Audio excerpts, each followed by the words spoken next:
Alright guys, big motorcycle news today. Norton is officially trying to make a comeback, and this new bike might be the one that decides if it actually works. It's been over 50 years since a Norton motorcycle actually succeeded commercially. We're talking back to the original Commando days in the late 60s and early 70s. Since then, Norton's basically been a legendary name without the sales to back it up.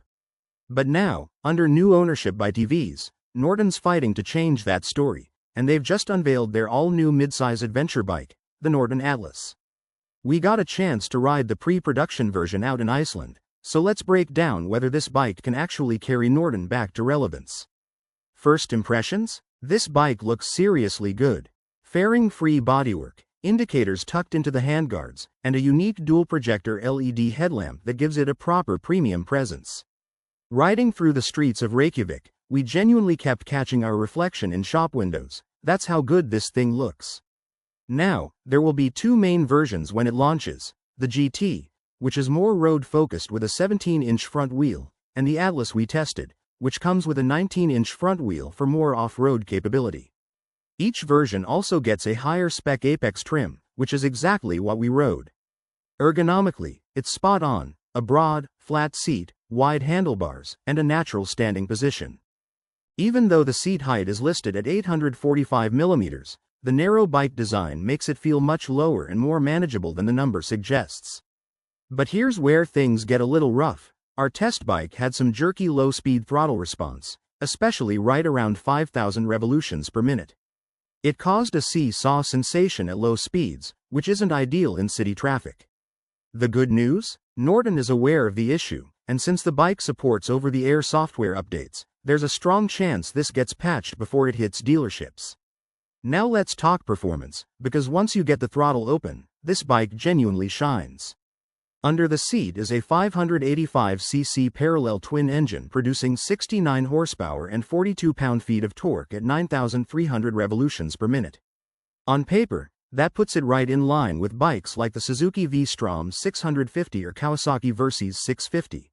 But the way this engine delivers its power feels way more exciting than the spec sheet suggests. With 95% of its torque available from just 5,000 revolutions per minute, this thing pulls hard and stays fun through a wide rev range. On twisty backroads, it honestly had us smiling inside our helmets the entire time. Tech-wise, Norton didn't hold back. You get a Bosch 6-axis IMU, lean-sensitive ABS and traction control, 5 riding modes, a quickshifter with auto blipper, and a massive 8-inch TFT touchscreen with built-in navigation. It even connects to a companion app for ride data and software updates. Braking comes from Brembo's Bybre brand, strong up front, though the rear brake requires a firm push to really slow things down. Suspension is fully adjustable KYB components, but right out of the box, the damping felt overly stiff and harsh over bumpy roads. After some expert-recommended adjustments straight from Norton's team, the ride transformed completely, smoother, more predictable, and way more confidence-inspiring in corners. So here's the big question: pricing. The Apex version comes in at £9,450, which puts it up against premium rivals like the Triumph Tiger Sport 660 and Honda Transalp, even though its performance numbers are closer to more affordable bikes like the V-Strom 650. That pricing might be Norton's biggest challenge here. The Atlas looks incredible, has serious tech, and delivers a genuinely fun ride, but it's asking premium money in a market full of strong competition.